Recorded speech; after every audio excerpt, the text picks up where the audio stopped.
is the last problem and probably the most difficult.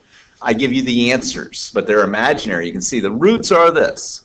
So what I'm saying is the answers are negative 8 plus 5i and negative 8 minus 5i. Those are the answers. We got to create the problem so then we can get it through everything. Once you get standard form, you got ABC, you have everything. Well, we got to make this 0. That's the opposite. You got to go to the other side. Change your side, change your attitude. Plus 8 minus 5i is equal to 0. Just like we did on the last problem. Plus 8 plus 5i is equal to 0. These are the factors. That's how we would get it. This is going to count again like our factoring, but it's quite a bit more challenging. So I may run out of time. I might only get us to standard form.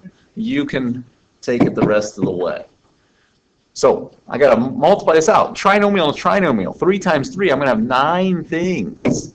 So I'm going to stack them. X times x, x squared. X times 8, 8x. X times 5i, 5ix. There. Now we go positive 8 times everything. Positive 8 times x, 8x, like terms. 8 times 8, 64. I don't see any like terms. I'm going to write it out here. And 8 times 5i would be 40i. I don't see any like terms. 40i. Remember the trick. I squared is negative 1. Negative 5i times x. Negative 5ix. Like terms. You're going to see they cancel out. Negative 5i times 8, negative 40i. And then the trick of the whole thing, negative 5i times positive 5i makes negative 25i squared. And if you remember from a little bit ago, the little note that we're supposed to remember, I squared equals negative 1.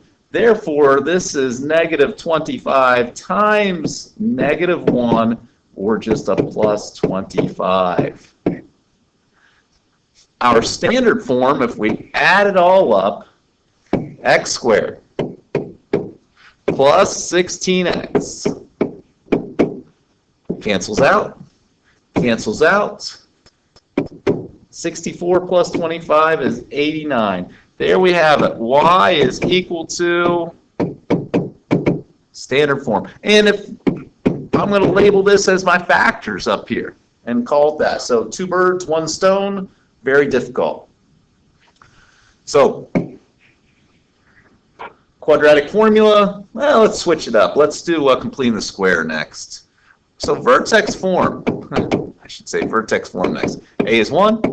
B is 16, and C is 89. All right, well, H is the opposite of B, divided by 2 times A, well, 2, so that's just negative 8. K is what you get when you plug it into your standard form. So there's my standard form.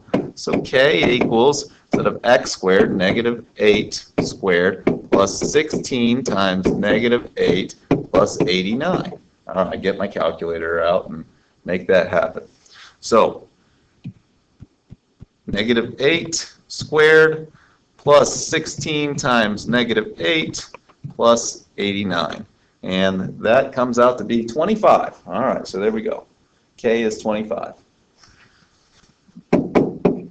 So my vertex form, I'll just write it down below since I can keep scrolling down below. Y equals A, x minus negative 8, well, minus a negative 8 just means plus 8 squared plus 25. There's vertex form. Completing the square, got to set that equal to 0. 1, x plus 8 squared plus 25 is equal to 0. And now I subtract 25 from both sides. 1 x plus 8 squared is equal to negative 25. Divide by 1. x plus 8 squared is equal to negative 25. Take the square roots. What happens when you take a square root of a negative? You poke the I out. So it becomes I square roots of 25. Anybody know the square root of 25? It's 5. So 5i. Subtract 8 from both sides. These are not like terms, so x equals negative 8 plus or minus 5i. Take a bow. That's the answers we started with. Negative 8 plus or minus 5i are the roots. And I've got 6 minutes before the bell rings, so I think I can do the quadratic formula. A equals 1, B equals 16, C equals 89. I'm expecting my discriminant to be negative because I have imaginary answers. B squared minus 4AC, get my calculator out. B squared was 16 minus 4 times 1 times 89. And my discriminant, look at that, negative 100. It better be negative because my answers were imaginary.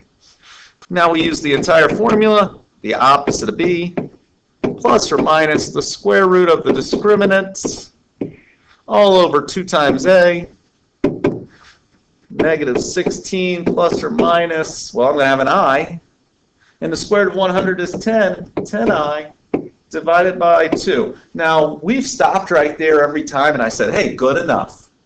You can't do it. They're not like terms. But you might notice that all of these numbers are even, and they're all divisible by 2. And if you divide them by 2, 16 divided by 2, 8. 10 divided by 2, 5. You could do this, and we did, a multiple choice test.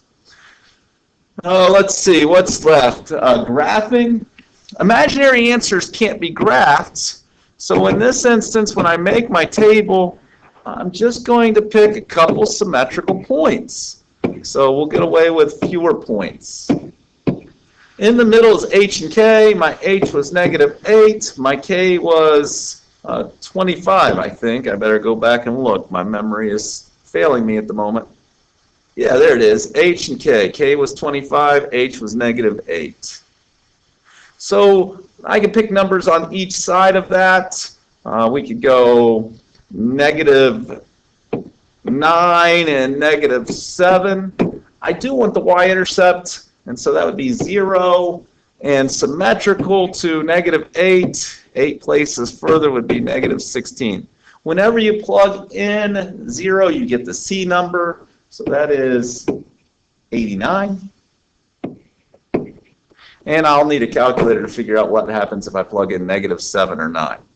I'm going to do the negative 7 store as x, and then I'll just go x squared plus 16x plus 89. And it turns out that that is 26. It's usually 1 off.